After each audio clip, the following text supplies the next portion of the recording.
Guess what, Lions? For as little as $5 a month, you can get access to exclusive bonus audio content and help this program grow by joining the Lions of Liberty Pride. To learn more, head over to lionsofliberty.com/support. La la la la la la la la. Welcome to the Lions of Liberty podcast. Here's your host, your guide, your shining beacon of liberty, Marc Claire.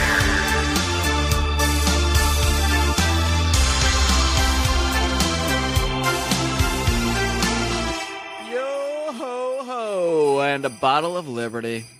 We're probably going to go through more than just one bottle of liberty tonight and other assorted adult beverages because it is time for our annual Naughty or Nice 2017 special. It's not 2017 annually, not every year, but this year it's 2017, and we're going to take a look at some names within and outside of the libertarian movement and cast judgment upon them of whether they have been naughty or nice for liberty. This is episode number 327 of this program, and that means you can find the show notes featuring links to all sorts of things we end up discussing along our drunken merry way over at lionsofliberty.com/327. And if you're a new listener here at Lions of Liberty, and I know many of you are, I'd like to let you know that this is only one of 3 programs you get, 3 very unique programs each and every week here on the Lions of Liberty podcast feed. So you want to be sure to hit that subscribe button on iTunes, on Stitcher, on wherever it is you get your podcast, because every single Monday I arrive here and bring you the OG, the flagship, the original Lions of Liberty podcast, which has been going for over 4 years now, where I interview big names in the libertarian movement such as Tom Woods, Ron Paul, Peter Schiff, Julie Borowski, Dave Smith, Scott Horton, you name them, I've pretty much interviewed them at this point. And if that weren't enough, we do some occasional fun, perhaps drunken roundtables like the one you're going to hear today. And of course, on Wednesdays, my man Brian McWilliams brings you his weekly shot of comedy, culture, and liberty with Electric Liberty Land. And my man John Odie Odermatt wraps things up every single Friday with his weekly look at the broken criminal justice system on Felony Friday. Again, be sure to hit that subscribe button so you don't miss a thing. And speaking of not missing a thing, one guy that does not miss a thing because he catches all those news stories out there and breaks them down on his weekly show, the aforementioned host of Electric Liberty Land from just down the street in Culver City, Mr. Brian McWilliams. What's up, my jingle bell shingle bells? And by that, of course, I mean Christmas carolers who happen to have shingles. I hope all of you feel better soon. Christmas miracle. All right. Well, and what are you drinking here on this Christmas Eve? I didn't mention mine. I think I actually know because we talked earlier. It's not a mystery. I think we're both drinking eggnog. I am. You know what? I switched it up because I found out that I can't drink that much eggnog in one sitting. So I switched it to Magner's cider, which is, it's still kind of festive, a crisp apple cider on a winter's eve. Curveball. Yeah, no, my stomach's going to be a mess from the amount of eggnog I'm going to be drinking tonight, but it's what you got to do for liberty. I think I had a stomach ache last night because I drank eggnog before I went to bed, and then I was lying in my mattress just like, ugh. All right, well, that's a preview of what I've got to look forward to later. Also, we've got our somewhat trusted legal counsel. He is the international man of mystery known simply as 4 letters, Rico. From Cleavesburg, Cleveland. This is my anniversary of podcasting, and no one remembered. Heartbroken. Really? Wow. How many years? Rico, your gold watch is in the mail. Your first podcast? 3 years. Do you mean? I did the Naughty or Nice list 3 years ago. That was the first show we ever had you on. Huh. Yep. Well, it took a while to get me. All right. Well, for those, some other we had really had to chase you down. Yeah, we had at the 50th Craigslist posting, we finally gave up and just decided Rico is the guy we're going to roll with. Rico's the one guy when I send out emails asking who's available when, he's the one guy that's always like, I'm in. No time restrictions whatsoever. If I have them, I will rearrange my life for the podcast. I don't have a lot going on. Parenting is a far distant second to podcasting, as we all know. Obviously. And it's in my book. This is actually the first time you've appeared publicly. You've appeared in the Pride, of course. First time you've appeared publicly since your loss. Your law. Both of you really got smattered, I should say, in the Liberty draft. But I proactively campaigned to get smattered until the very last second. But I was trying to throw my votes towards Rico's team mostly in an epic fuck you to the establishment squads, which of course were your team and Odie's team. If Odie ever shows up, Scotty and podcast. Speaking of Odie, the host of Felony Friday, Odie, and the winner of the Liberty draft, sadly. Hey, what's up, guys? What's going on, man? You arrived. You're our Christmas miracle.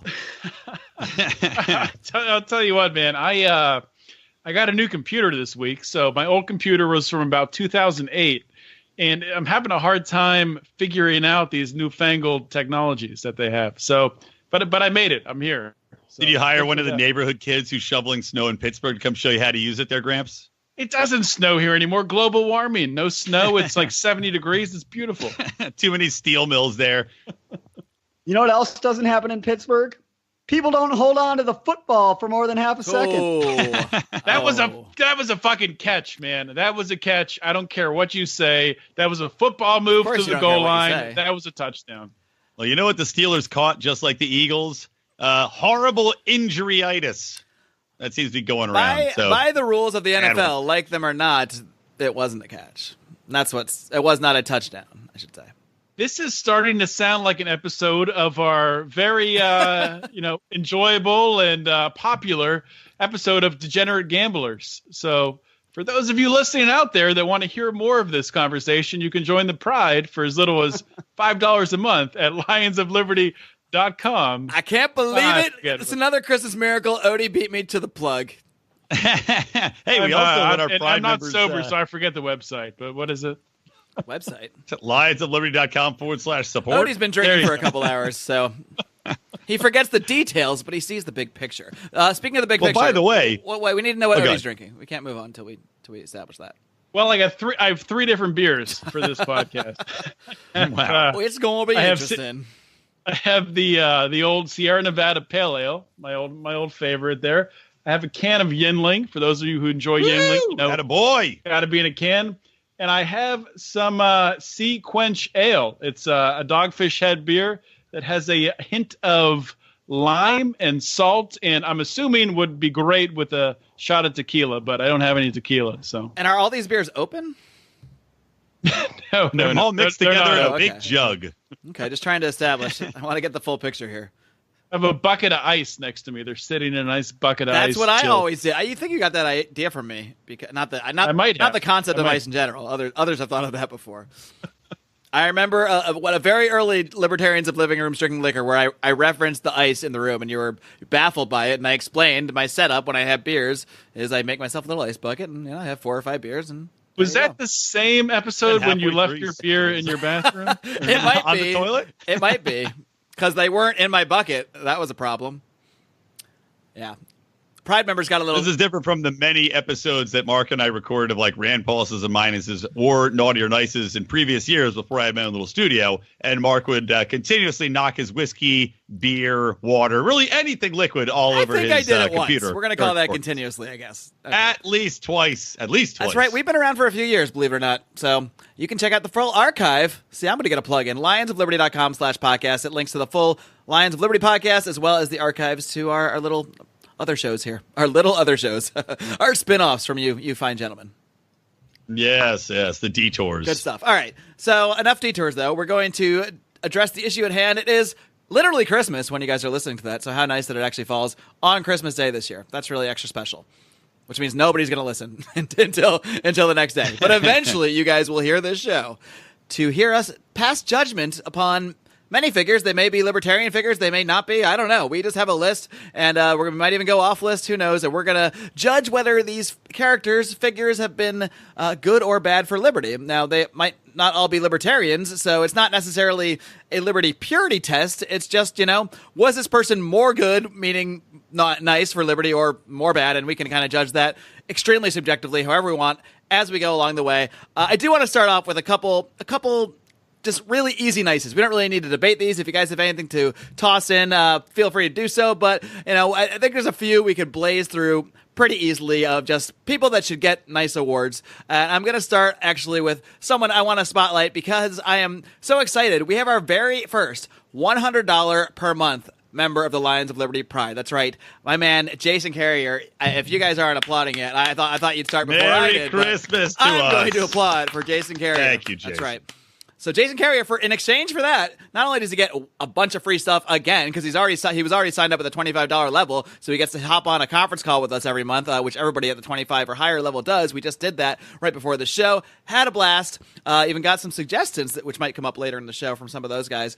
But he also gets to run an ad on this program. That's an ad you'll be hearing pretty soon. So I will not reveal. Actually, I will reveal. He's running an ad for Larry Sharp's because he wants to support Larry Sharp's campaign. And one of the cheapest ways you can buy an ad is to be a $100 member of this group, because you do get a weekly ad at the $100 level of pretty much whatever you want. And that's a way cheaper rate than when we actually charge actual sponsors. So this is really a special deal that we're limiting very much, but only for our top supporters. So Jason, welcome aboard. You are the effing man. And somebody else I want to toss some nices to are a couple other podcast hosts out there.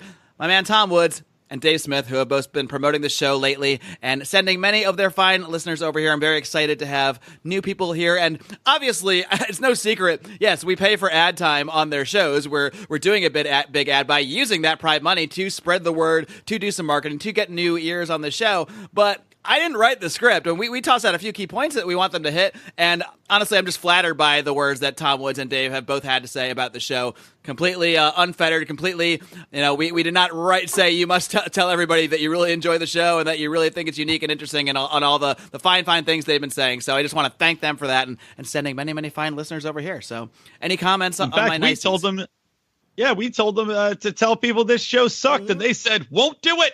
Love it too much. I said, I don't care Your what you money's pay no good me. here. That is right. I'll throw out. Are we just throwing out easy nices? You can, yeah. This is an open forum. This is loosey goosey style. Okay. I am not following a script at all. Let's cross Ron Paul, who was just on the podcast, off the nice list. That's a good way to be on the nice list. Yeah. If anybody out there is interested in knowing how, In case you're noticing come on a the theme, podcast. Tom and Dave were When you're both on this famous, year too. So. Yeah, so he's an easy nicey. In fact, group nice to every single guest that's been on in the last year on any of our shows. And it's kind of a joke, but it's not, because if we didn't have all these great guests come on the show, Brian's had a lot of interesting guests in the comedy world. Odie's got his what do you call all the felons you've had on? Do you have a name for them? What do I call the Friday felons? I don't know. the felons? Yeah, you should make it like a group, like a super group, super team.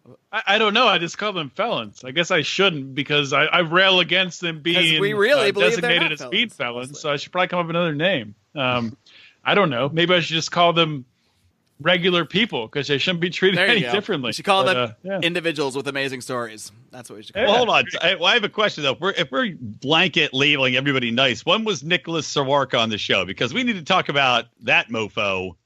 And I'm not sure if it was over a year ago that he was on the program, but he may not be an automatic nice. Technically, he was on last in December of 2016, so he does not get the blanket nice. Sorry, Nick.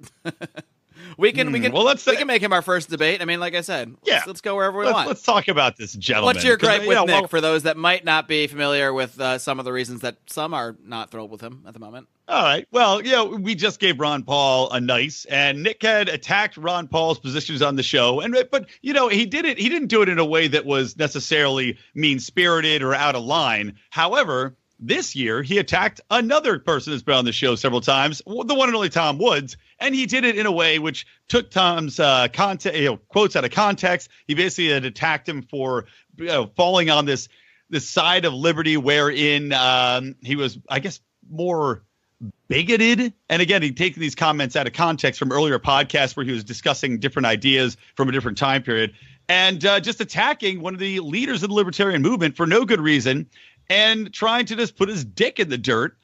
And I for me, I don't understand what that really accomplishes other than try to kiss ass to social justice warriors who are not going to be coming over to our side anytime soon to begin with, and for no good reason. In case we didn't mention, this is an adult-themed episode, kids. Nick putting his dick in the dirt. That's what you heard it here first. What do you guys think about the whole Nick Sarwark thing? We've discussed it on some previous episodes. I'll try to dig those up and link to them. We've gone pretty deep dive on it a couple times. But it's as far as the attacking Ron Paul's positions, the states' rights thing, I don't really have a problem with that. I think he did that he just brought up a position. I think that got kind of blown up a little bit. That was the year before, and we've gone through that at length. But as far as the attacking Tom Woods thing, I don't know what to think of it. I kind of feel like I know what he was trying to do, which is really distance the Libertarian Party from anything that could be called alt-right, and specifically in that case, Tom's admiration for Murray Rothbard, who at some point dabbled in the paleo movement, which was sort of affiliated with, like, you know, David Duke and some people like that. But it really seemed like a ridiculous, over-the-top way to do something like that when you could just say, I decry racism or something like that. If that's right. But also, he was saying that Tom Woods had to step out and state explicitly that, you know, he needs to decry racism and this alt-right movement and all this other stuff. But it's also ignoring the broader context of all that Tom Woods has done, from who he is as a person, all of the content that he's covered, and his general positions on every topic, which are very principled, and being like, well, this one thing, you know, you liked Murray Rothbard and you said this one thing one time, and it's just like, come on, dude. You know, like, you're going to take this one tidbit of information and decide that this poisons the entire well that's existed over the last 1,000+ episodes of a podcast for a guy that's incredibly popular. Let me give a little bit different take on Nicholas Sarwark. Please do. Obviously, you know, hated in much of the, you know, Rothbardian side of the libertarian movement, and has spurred the growth of the Mises Caucus. And, you know, I think that maybe unintentionally, I mean, I honestly, I'm not giving Nick credit here, because I don't think this is his intent. Some people might say that he's just trying to be the Donald Trump of the Libertarian Party and stir up interest and get people excited. I'm not going to give him that much credit, but I think unintentionally, an unintended consequence of his the way he's handled his role as the chair of the Libertarian Party, I think has caused more interest in people getting active in the Libertarian Party. And that's not just speculating. I can talk from my own personal perspective. It has caused me to get involved in my local Libertarian Party, to get involved in a local Libertarian campaign. And I mean, I'm not going to say that I wouldn't have done that on my own if Nick had not been such a douchebag. But with him being such a douchebag, it definitely gave me a kick in the ass and caused me to get involved. So I don't know if I can give him a nice, but I can't really just call him straight naughty. Don't reveal it yet. Just, you know, we're going to go around and do naughty or nice at the end, right? So just give your points and then we'll reveal. Who thought Brian would be the one trying to stick to format here? I'm not that drunk yet. That's why. I've been drinking eggnog for 2 Speed hours. it up, Brian. I don't even care about the format. Blech. All right, Rico, what about you? What are your thoughts on Saint Nicholas? Saint in air quotes. Well, he didn't make me want to join the Libertarian Party as like an official member. So he didn't motivate me like Odie was suggesting. So I see the whole kind of Trump-like kind of route he may be taking be controversial, but I don't think that's going to drive anyone to the Libertarian Party. So he gives a big Well, and also, let's not forget that he's running for campaign right now in Phoenix and has despite being chairman of the Libertarian Party, has nothing running for a campaign. And you're the not drunk one, too? Come on. I just can't remember what he's running for. He's running for mayor. He's running for senator from. He's running Pittsburgh. for mayor of. That's an inside joke, Odie. That's a pride only joke. Yeah, that's okay. Mayor Senator of Phoenix, right? Or not mayor of Phoenix. Mayor of what city is it? Phoenix. No, it's mayor of Phoenix. Governor of Riverside. Okay, good. So anyway, he's running for principal of an elementary King school. of the Desert. He's running for class president. All right. He's running for Priscilla, Queen of the Desert. So anyway, he's running this campaign and essentially does not even mention the fact that he's a libertarian in any of his materials at all, despite being chairman of the Libertarian Party. So if he really was trying to drive anybody towards libertarianism, or if he really thought that libertarianism was something that he should be proud of being associated with, you'd think he would have mentioned that in somewhere on his website, somewhere in his campaign materials. So just point that out there. Pointing it out. And I guess it's like, why? I don't know. I mean, I don't think mayoral campaigns typically associate with parties so much. So maybe that's just like the way it is. But also, I mean, it's like, if the point of running as a libertarian, to me, it's obviously not to win, right? Like in most races, I mean, let's be honest, it's not. It's to create, headline. It's create attention for the party, gain ballot access in 2017. Maybe for some local races, but mayor of Phoenix, like, let's be honest, has no chance. He has no chance to become the mayor. So if you're not going to win, the only other idea should be to spread the ideas of liberty and libertarianism, and spread just marketing, general marketing for the party. And if he's not doing that, then what the hell is he doing?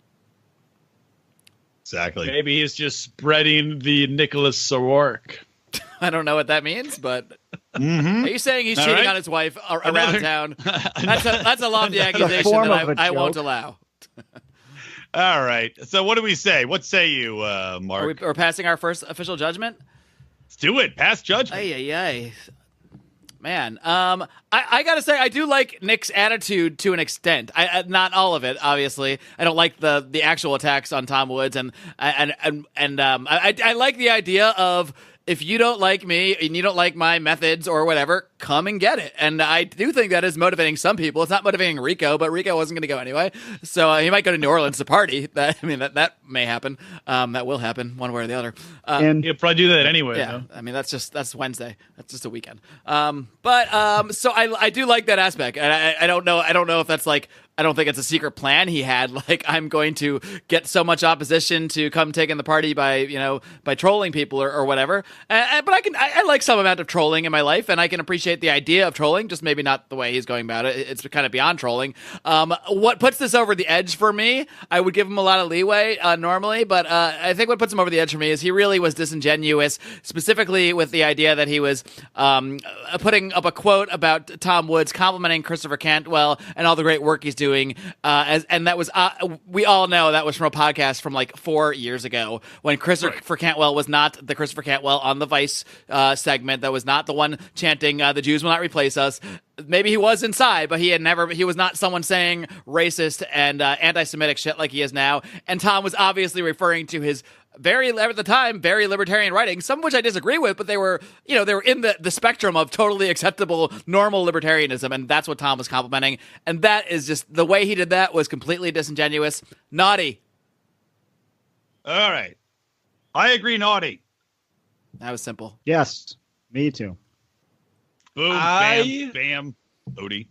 I would say that I believe that he has done a terrible job as the chair of the Libertarian Party. I think that he has really caused the Libertarian Party in a lot of ways to look like buffoons. I think by doing that, he's actually helped the Libertarian Party to grow. I don't think you have the Mises Caucus, which I think is going to be a great force for good, without Nicholas Sarwark. So I'm going to say that he's been nice. Well, Odie, if you listen to my interview with Michael Heiss, who you drafted and whose name you pronounced wrong, you would know that the Mises Caucus was actually formed before this happened. Oh. So it wasn't. But Nick Sarwark however, can still say he hates Mises. Actually, the Mises Caucus was formed as Michael posted recently on Facebook. The catalyst that formed it was actually Michael putting together a rally in Philadelphia and the Fed rally for Dale Kearns and some other people that he brought in from the libertarian movement to speak. That is what the catalyst was. So you're wrong. Formation might have been whatever, but anyway, it's all semantics. But you're right that Nick's antics, as you might call them, led to the party, I think, gaining a lot of attention very quickly. The caucus. I mean, I think you're right. I would agree. I think it helped with the growth. I think it helped with the growth for sure. I will say there is definitely a ton of work that goes into being the chair of the Libertarian Party that has nothing to do with Nick as the guy on Twitter and the guy on Facebook. And my interactions with him have always been perfectly fine, so I have no issues with him. And I really have no issues with him as the way he operates within his role of being the chair. But the public persona, Nick Sarwark, chairman of the party, I take some issues with that. There you go. Yeah, I mean, I don't think that the role of the chair of the Libertarian Party should really be what Nick is doing. It should be to unite and kind of bring people into the tent, not create division and anger and pushing people away. Absolutely. All right, moving along to our next person. Why don't we go out for this one, because this is going to be pretty interesting. We're going to save the biggest one, I think, for maybe right after the commercial break in a minute. But this one was suggested by Lions of Liberty Pride member Jason Carrier during our $25 member call, which we did right before the show. This is an interesting one. This is the Saudi Prince Alwaleed. You know about this guy, right? This guy's been in the headlines a lot for many different reasons. One of them, it's pretty crazy, pretty much taking power in Saudi Arabia by force, having a bunch of other rival princes arrested. I guess he was actually in line. So I guess the word should be like solidifying his power. A lot of other rival princes arrested. Some mysteriously died in a firefight while getting arrested. Coincidentally dying in helicopter or a random crashes. helicopter crash. So it seems like he's up to some stuff. And he is waging a terrible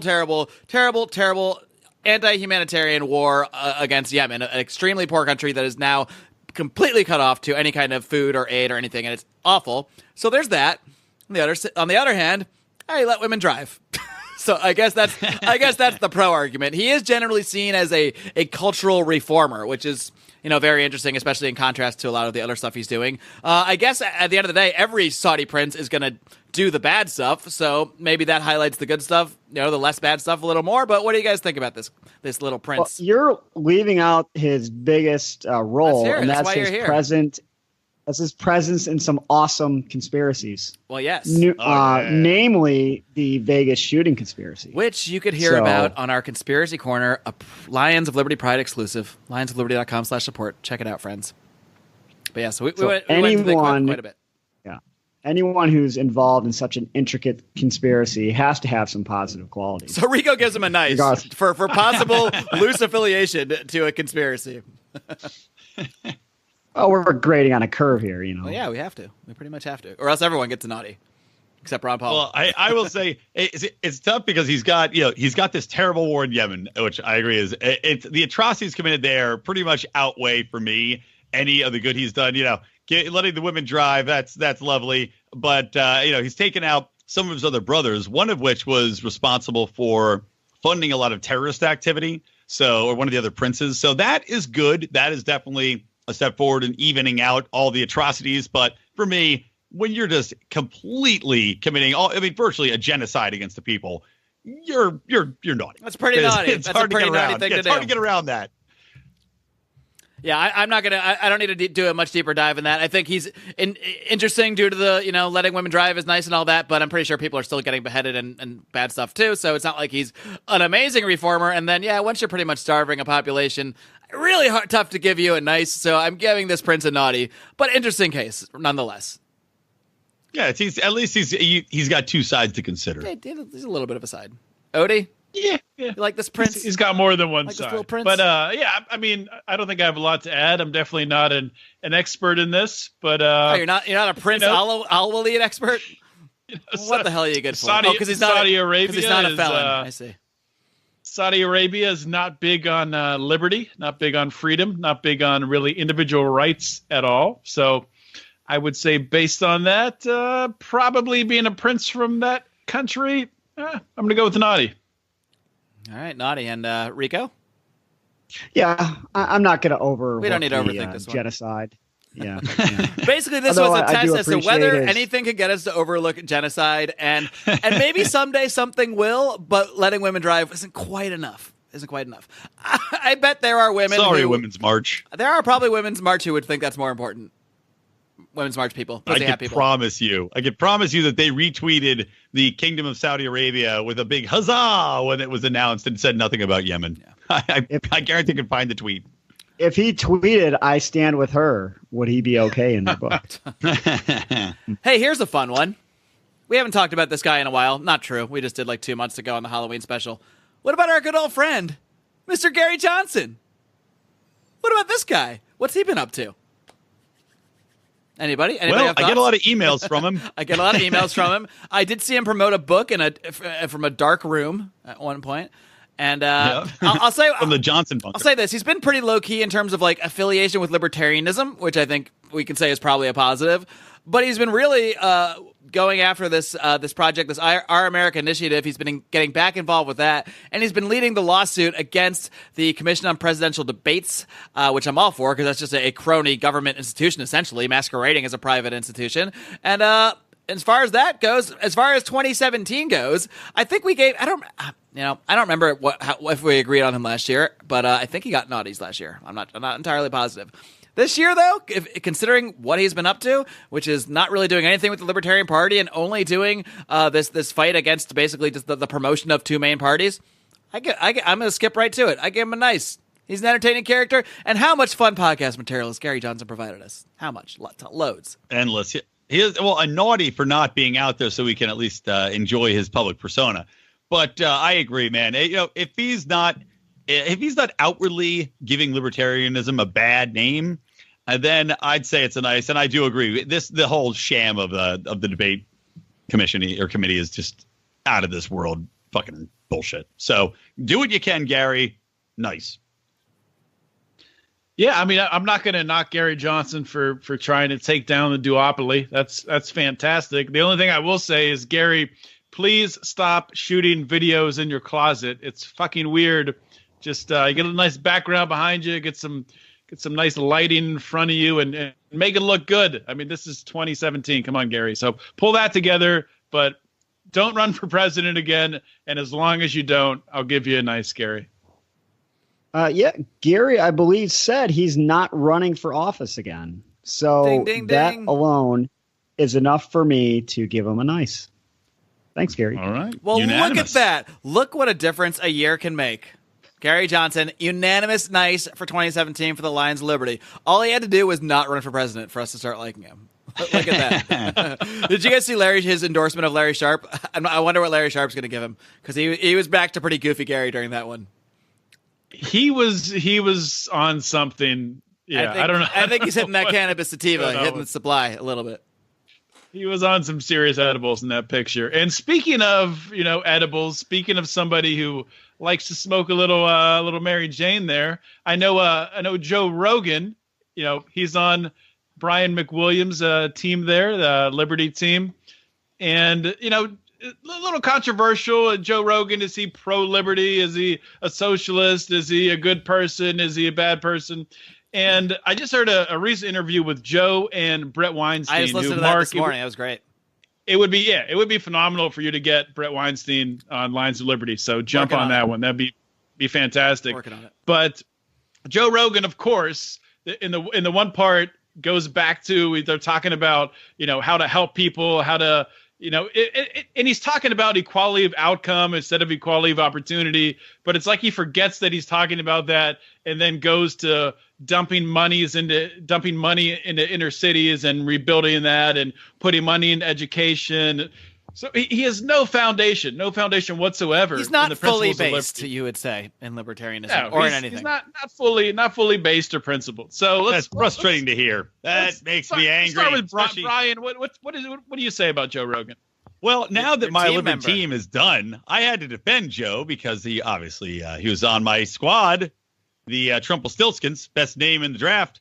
But yeah, you know what? I'm going to give him for this year. I feel like I haven't heard any real outspoken positives for Liberty come out of his show. And hearing this garbage about funneling money in and equality of outcome, naughty. You're naughty, Joe.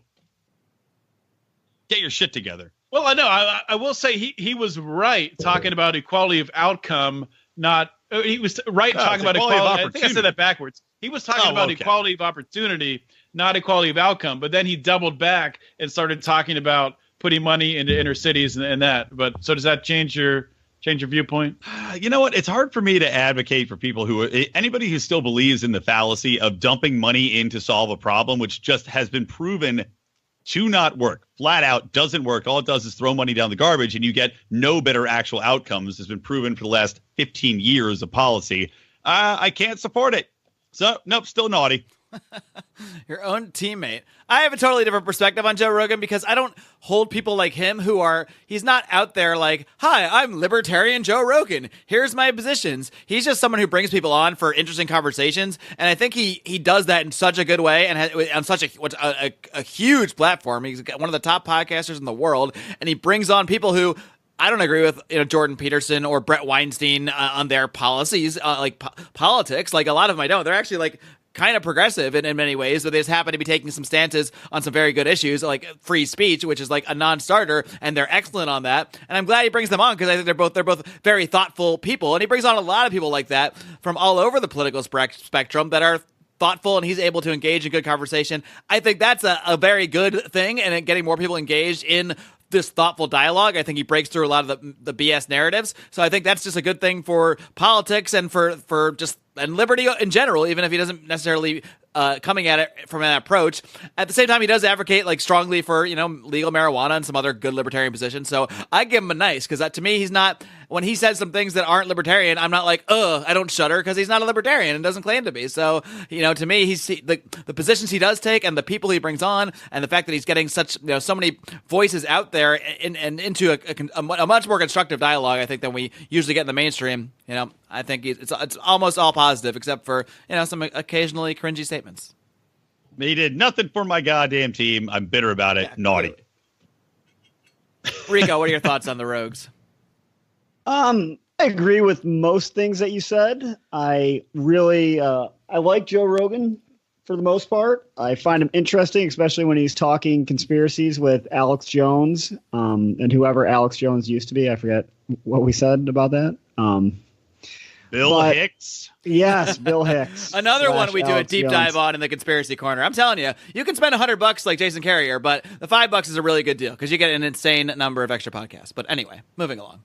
But my problem with Joe Rogan is his 3-hour podcast. I just can't listen to him. There's too much of my day is spent listening to pro wrestling podcasts. I don't have the time.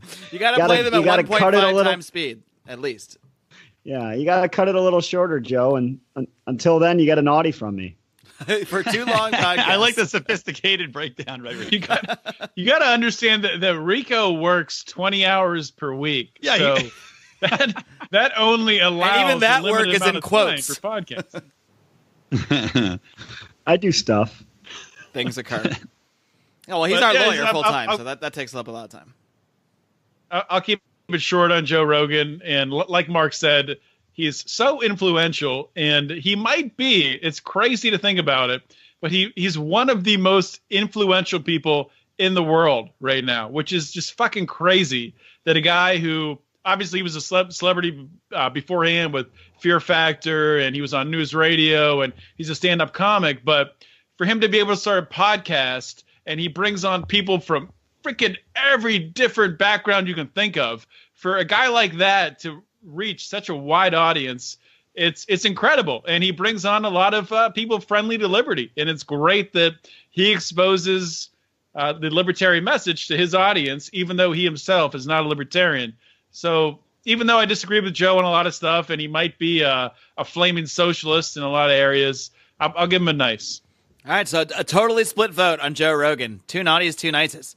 Who knew Joe Rogan would be our most controversial pick so far? All right, guys, we're going to take a very, very quick break. Actually, no, it's going to be a normal length break. It's going to only be quick for us on our recording end, but we're going to take a quick break, and then we're going to come back and tackle probably the most controversial or most interesting discussion of this whole debate in just 1 second after a word from our sponsors. I know many of you are facing major decisions with your healthcare right now, and I want to make sure that you know about an amazing alternative to your standard corporatized health insurance known as Health Excellence Plus. Health Excellence Plus is an incredible program that helps you keep medical costs under control by taking charge of your own healthcare and not leaving all the decisions about what doctors you see and what procedures you need or don't need up to some corporate bureaucrat. Along with providing 24/7 access to medical professionals, tax-deferred health savings accounts, and preventative care, Health Excellence Plus empowers you to finally take control of your healthcare. To learn more, head on over to lionsofliberty.com/health or call the special hotline for Lions of Liberty listeners at 855-290-4447. Be sure to mention Lions of Liberty. All right, and we are back, and I think it is time to dive in here on our Naughty or Nice special. The guy that's the most obvious one up for discussion. And, we had some split thoughts. I think Obama, at the end of the day, we were able to highlight some good points about him, but he always ended up on the naughty side. So let's give a roll of the dice for the very first time as president of the United States. We got to do a little breakdown here. Is Donald Trump naughty or nice? Who wants to take a stab at this first? There's a lot of directions to go in. Go for it, Rico. Whoa. Yeah, send in the lawyer. Going to me. So I just did a quick brainstorm before we got on the air here. I was trying to think of some of the good points, some of the bad points. I just made a little list. On the positives, I thought Neil Gorsuch was a good nomination for the Supreme Court. He's done a lot of regulatory rollbacks. Good. I don't really know what to make about the tax cuts. There's a lot of kind of talk on both sides, whether it's good or bad, but I think I'll save some money. So I guess generally good. Plus, let's not forget the business tax end of that bill, which is a pretty drastic cut of business taxes. What's it, like 35 to 20? Yeah, exactly. Are you talking about the corporate tax? The corporate taxes, yeah. Yep. And well, also 95% of Americans are going to save money. That to me is still good. My favorite part of Trump, the year in Trump, is no doubt his trolling of Kim Jong-un. I can't get enough of it. More tweets about, like, I would never call you short and fat. He's great. I like the responses, too, calling Trump a dotard. Yeah, I mean, everybody learned a new word. Trump has brought out the best of Kim Jong-un. It's like it's a mutual relationship. If we had to do a naughty or nice for Kim Jong-un, I think that would probably be the only nice thing. I mean, we can. Invention of dotard. We can put him on the list. We all give him a naughty, except we appreciate his use of dotard. Yep. But on the negative side, just briefly, Jeff Sessions, number one, he's awful. Yep. He continues to speak about the militarization of police, why they're not getting enough military equipment, tanks or whatever. Apparently, his speech he just gave at one of the police FBI trainings was ridiculous. I don't see much in the way of spending cuts. He really didn't do a whole lot to set forth a vision on any healthcare reform other than to get rid of Obamacare. He needs to be out front, but he has no kind of policy expertise of any sort on that. Well, getting rid of the individual mandate was pretty great. That's pretty good. Yeah, but that's going to come home in some way, shape, or form because there's got to be some taxes to make up for that will come into place. I don't see that just being the end of it. Oh, no individual mandate, but still having the rest of the system in place. It doesn't really, it's not coherent at all. So there's going to be some problems with it. So that's kind of my broad thoughts of Trump. And then, of course, there's the travel ban, the kind of, I don't know, his comments about transgendered in the military are pretty controversial. And then, of course, the alleged sexual assault. We've never mentioned this, but Rico actually is transgender, so that's why it's a touchy. Oh. And he's been trying to join the military for 15 years, so it's a very, very personal issue for him. Yet Howie was let in. Rico is actually Chelsea Manning. Surprise! You guys wanted to know what his real name was. It's Chelsea Manning. You're supposed to save that for a big, the $1,000 a month pride level and let it out of the bag. Idiot, Odie. Well, I'll agree with some of Rico's points there. I agree with a lot of them. But I will say for me, kind of like what I said on Electric Liberty Land, is I think that Trump, the reason I will give the man a nice is that he really has completely flipped the table on the establishment. He's exposing so many of these scumbag pieces of shit in government for what they are. He's exposing the deep state. He's exposing both sides of the aisle for just being completely corrupt, despicable individuals. And for me, I legitimately think he's creating an opportunity for libertarians. And I also do, like I said, I agree overall. This stuff obviously I don't like in the tax bill, but overall I'm a fan of what he's doing because of the corporate tax rate and lowering the general taxes. I think that despite his increasing the military budget, which pisses me off, and increasing spending, which pisses me off, really he's done some saber rattling, but at least he's not aggressively going to war in new countries, which was nice. And ISIS is actually not defeated completely, but I mean, they're really on their heels. So far for me, I'm going to give him a nice. Does the things that I despise, of course, but overall, I'm excited to see what happens, and I think he's giving libertarians a real opportunity by exposing this horrible, filthy underbelly. Interesting. So we're split so far. Odie, I'm interested in your thoughts, and then I'll go on probably a 20-minute diatribe. Yeah, well, it's interesting to talk about this now because I was just out to dinner with some friends who I normally don't talk politics with, and we ended up talking politics. We ended up talking about Trump and about. It's hard to the avoid when you're like, plan, I got to go record a libertarian podcast right now. So. Well, they always give me shit for for that, and anyway, they normally don't want to get into the details of it, but without me even prompting it, they just started talking about Trump's tax plan, and there were two guys that were giving pros and two guys giving cons, and I was sitting back like, wow, this is interesting. All right, let me just chime in where I want to, but. I think as a whole, I'll agree with you guys. I think the tax plan is good, and like I told them during dinner, the biggest thing is there's really no spending cut at all whatsoever. That's the bad thing. And Donald Trump has not shrunk the federal government in any way whatsoever. Except by regulatory. He's done a hell of a lot of shrinking for regulations. I think 22 regulations just went away for every one they've had. True. Yeah, it's pretty absolutely. impressive.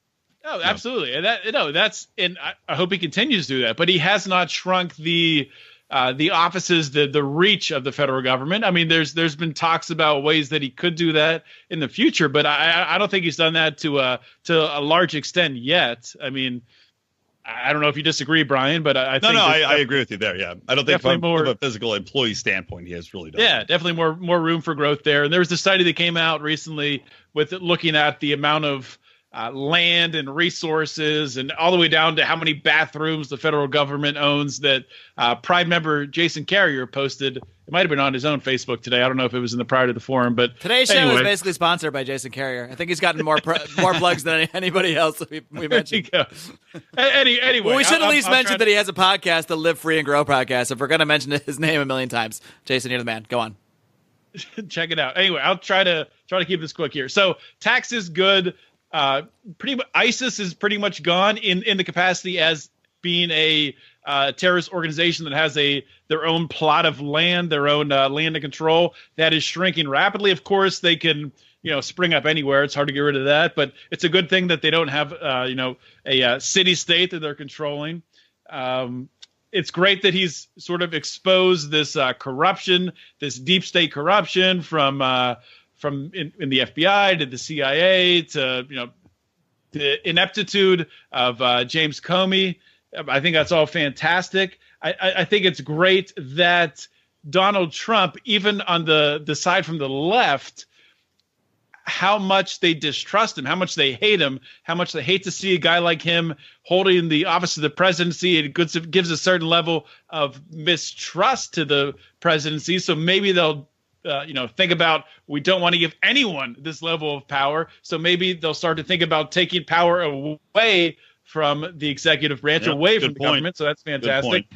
The bad stuff, of course, the drug war, it's all been hit on. I mean, it's been just terrible. There's been no progress there. There's been regression there. The wall, immigration, that stuff is not good. Increased military spending, not good. Although, as Brian said, it's not like he's really escalated anywhere that I can tell. It's not like we're dropping more bombs. We haven't started any new wars. So that's not terrible. But I think really looking at that whole thing, and it's kind of all over the place describing it there, but I think it's really, as a net, the whole ball of Trump, I think it's good. So I'm going to give him a nice. A nice. Two nices. Whoa! Two nices for President Trump. We are going to be called the Lions of Trump soon at this rate. I won't go over all the points you all made because we don't need to do that again. But I'll just try to clarify my thoughts within those. And basically, first I'll say there's no doubt at all. Like I will unequivocally say, compared to like what we would have had if Hillary Clinton became president, no dice. He's clearly phenomenally better on the side of liberty for many of the reasons mentioned. You're not going to see Hillary Clinton having executive orders to slash regulations like Trump has. That's just not going to be what would happen ever. You're not going to see Hillary Clinton pushing a bill through that cuts corporate taxes or that cuts individual taxes in any way.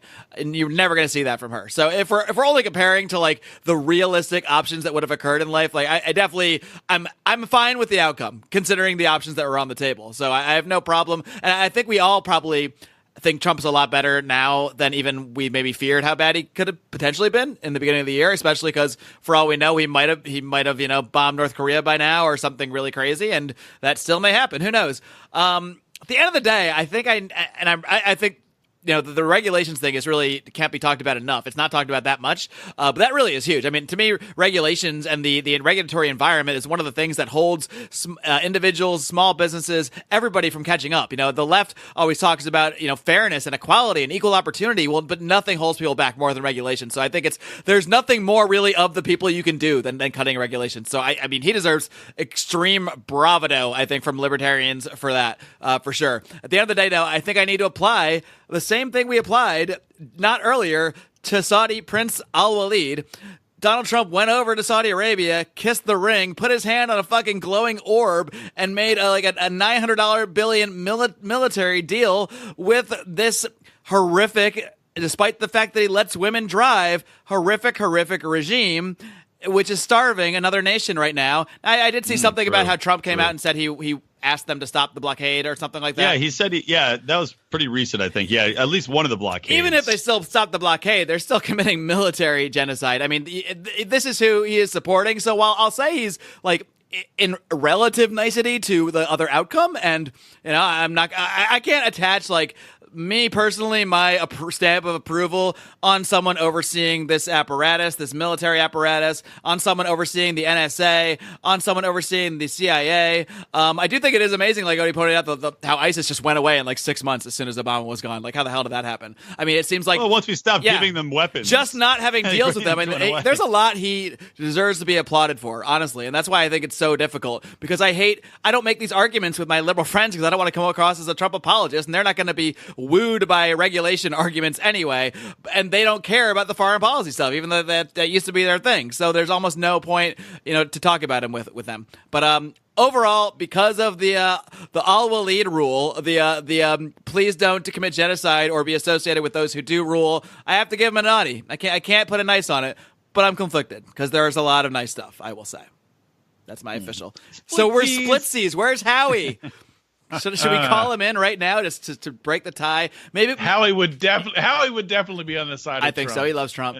Yeah, so it's a long time. I'm here. Oh, Howie, we've got him on Skype right now. Sorry, Howie, what are your position on Donald Trump? Well, I think Marc can make a very good point, but I'm going to go with Brian here as the guy that seems to have the best take about the libertarian needs overall as a society. I'm going with Brian. Yeah, he's nice. Donald Trump is nice. At this point, Howie became This is Asian. the worst impersonation.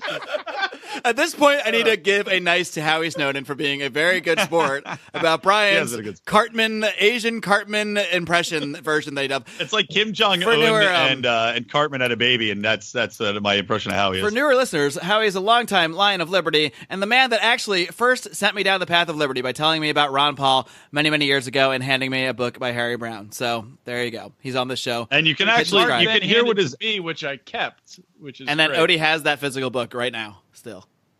Yep. And you can also hear Howie. He was on Electric Liberty Land, by the way, fairly recently. I'll post a link to it in the show notes. We'll link to it in the show notes. Exactly. Hey, one more thing, because Brian's got to get off. He's got to go to a birthday dinner. Everybody in the Lions of Liberty. I go to Christmas dinner. Oh my God! And your birthday? Because what? Oh man, you have so many dinners. This guy. He's got to go to Christmas dinner. Now I have way less sympathy. It's only Christmas dinner. Okay, he's got to go to Christmas dinner. But there's someone you need to talk about, and then we'll talk about some more for a Pride bonus. But because you are the Rand Paul guy, you do Rand Paul pluses and minuses. What's your naughty or nice for Rand Paul? I think we'll all have the same grade, so we don't need to go too deep. But let's hear it. I'm actually a little bit, even though I hate to say it, I'm disappointed there haven't been more minuses from my Rand Paul pluses and minuses for Rand Paul. He's overall been pretty good this year. He hasn't really done anything that just pissed me off to any extreme extent. He did a good job pushing back against a lot of the early tax plans that were put in place and pushing back against the early healthcare plans that were put in place and making the arguments against it that we'd want him to make. Of course, he he got jumped by his neighbor and took that like a man. And then also the only thing I'll say that he was a little shady on was he just pushed through.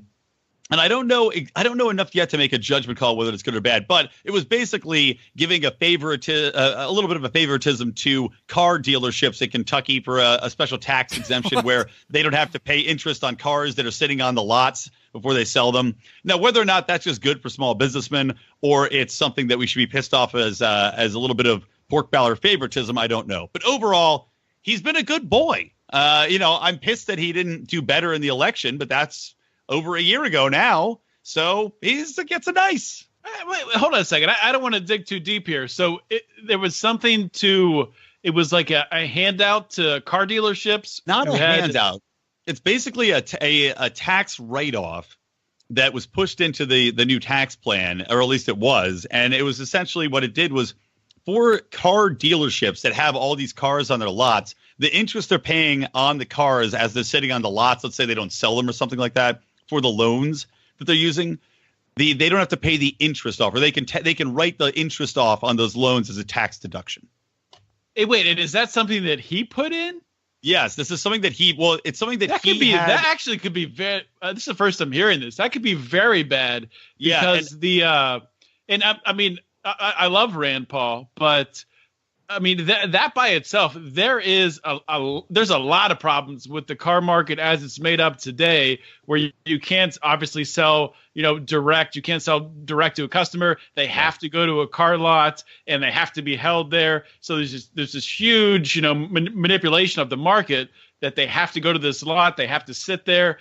So there's a big problem where a lot of people can't even afford to buy a car, where they're, even people who are buying a car, they're, putting the loan over 6-7 years or they're having to lease it. So that's, this wouldn't impact that. I mean, it's not going to impact being able to buy cars direct. It essentially just gives these people a little bit of a leeway if you're at a car dealer that's owning cars. And there's a lot of small businesses that are also car dealerships, by the way. Let's not forget that. But it's just giving them a little bit of a tax break, which, again, I'm not saying I'm for it or against it at this point, because I was out, unfortunately, at meetings all day, so I didn't get a chance to bone up on it. But I will go into it in Rand pluses and minuses, but you have to be a Pride member for that. So by the time I get around to reading it, it's going to be too late for this show. So he still gets a nice for me as of right now. Yeah, I think he's way better as a senator than a presidential candidate, for sure. So I can't think of anything bad, to be honest. He's been pretty much standing up for, he's a Republican, a constitutional conservative, if you will. He's not a perfect libertarian, but the bills he puts forward, the positions he takes, generally, I think, strongly favor the side of liberty when it comes to these arguments. So, and plus, hey, he was back in the Senate like 5 days after he got his ribs crushed. That's pretty badass. Yep. Nice. Would any other senator who was attacked not have the person who attacked him be charged with a felony, or is it only cool if it's Rand Paul? Yeah, isn't that crazy? Is that because he's decided not to press charges? Is that what it is?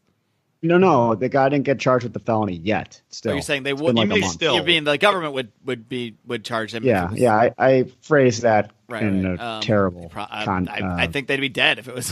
Imagine if Nancy Pelosi got tackled on her front lawn. It would be a different narrative, no doubt about that. Yeah, it'd be hell to pay. Crazy. I just wanted to say, if Ron Paul's neighbor attacked him, his neighbor would have ended up in the hospital.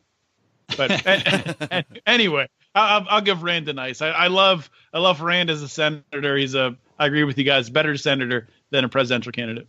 All right, and we're going to do a few more names, I think, in the bonus show for the Pride. So we'll do a little Christmas treat for Pride members. But before we do that, I got time for one more. I got one more in me. Exactly, perfect. Because I'm going to give you that one because this is someone we wanted to give an honorary nice to. This is someone Brian knew probably better. I had met him before and I talked to him on the podcast. I think Brian knew him better than any of us, though. So Brian, do you want to give a few quick words about our man Gavin Keefe, who passed away earlier this year? Not to end on a somber note, but it's an up note. we could do another one after this. I got enough time. But yeah, Gavin Keefe, a great guy. He was a true libertarian and a man who was very authentic, became a friend of mine out here in Los Angeles before moving to Washington State, where he actually ran and was part of a local libertarian group. And I can't remember his exact position within the group, and I apologize for that. But he was a guy that was really outspoken as far as libertarian ideals. He did interviews on radio and television in his local community for that, and was just an overall guy who you would never not catch with a joke and a smile. And unfortunately, we did lose him this year to just a random crazy heart attack. That was it. So, Gavin, Merry Christmas wherever you're at, my friend. Thank you for being a good libertarian and a good man overall. I take a lot of inspiration from you. That's universal nice, I think. Universal nice is right. No one's going to give him an Audi, right? But just to make sure, that would be really messed up. Rico?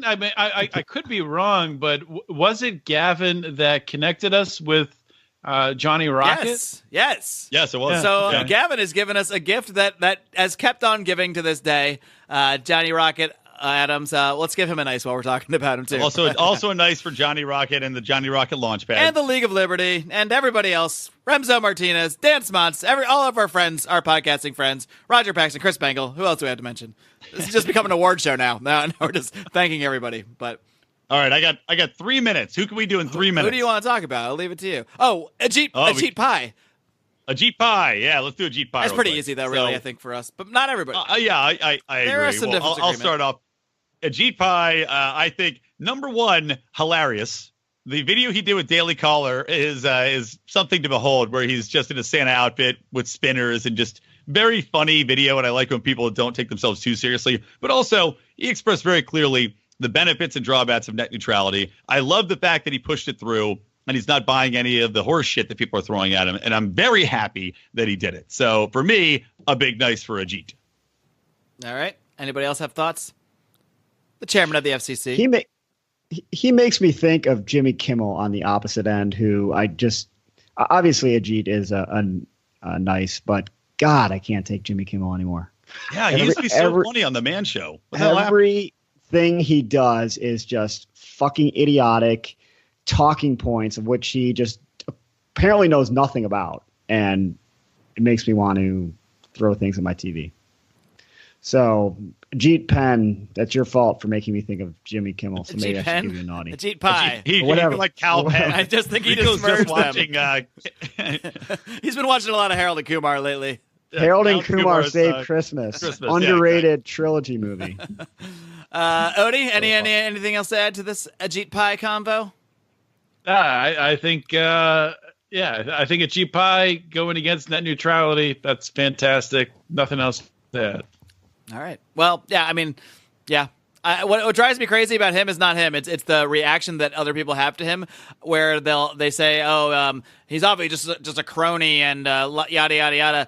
But they don't address the arguments that he makes, which are very well thought out. He's done several interviews, written long form articles, and he really thoroughly explains why he is opposed to this and why it's much better, especially for smaller ISPs, to remove these regulations and remove the FCC, I guess, from the conversation regarding ISPs, including one with Reason Magazine. What? So not that Reason Magazine is necessarily our favorite publication in the world, but I mean the fact that he said, "Yeah, Reason Magazine, yep, I want to talk to you. Let me lay it out for you." It makes you think he's very libertarian in his leadings. And not that I'm for this, but by the way, all it's doing is transferring authority back to the FTC to look over ISPs for unfair regulations, for unfair practices. So they're still being looked at and regulated, which I don't think is the way to do it. But it's not. I mean, we're just changing agencies here. Like, stop the madness. But but that combined with his clear sense of humor and the videos he puts out, he's hilarious. And solid fellow, this guy. And that's another point for Trump. Why it's so conflicting with him, because he's made some great appointments, and this is one of them. So nice. Yep. Did you guys see the interview? I think it was on MSNBC with the former chair of the SEC from it was 2006. Oh, that was awesome. The guy just wrecked the living shit out of the God. host. Oh, he just dominated him. That was the most amazing interview I've seen. I wanted to buy him a shot. God, that guy was awesome. I wish I could remember his name. Yeah, there was a truly incredible video. It was like an MSNBC host. I think it was like an Indian guy. But yeah, the host was. Yeah, the host was. The host was Indian. Yeah. Aren't they all? I just thought of a genius app. I don't even know if I should say it out loud. Geez, when he said I wanted to buy him a shot, I'm like, someone should have an app where you can like buy someone a shot. Like you own the app and you buy them a shot, and then that shot is like somehow redeemable at like participating bars. So you can actually go get a shot. It's a cryptocurrency. Cryptocurrency for shots. All right. Oh my God. Nobody steal this. Wait a minute. That's our Lions of Liberty currency. Should I edit this out so we can do this ourselves? Trademarked. Rico, go now. You're a lawyer. Go trademark it for us. I think this is the trademark. I think we have a public record that I came up with the idea by releasing the podcast on Christmas. Who's going to steal from someone on Christmas? All right, and speaking of Christmas, I have to take my leave, gentlemen. I apologize. Well, you don't get to leave until you join us for a Christmas sign-off, the way we always do. All right. Till next, it won't be next. It actually will be next year until we all talk to you together. I'll talk to you this Friday on Felony Friday, the last of the year. Brian will talk to you on Wednesday. The only one you might not hear from this year is Rico, unless you're in the Pride. Until then, folks, I only have one more message, and that is, of course, live long and live free. La la la la la la la la.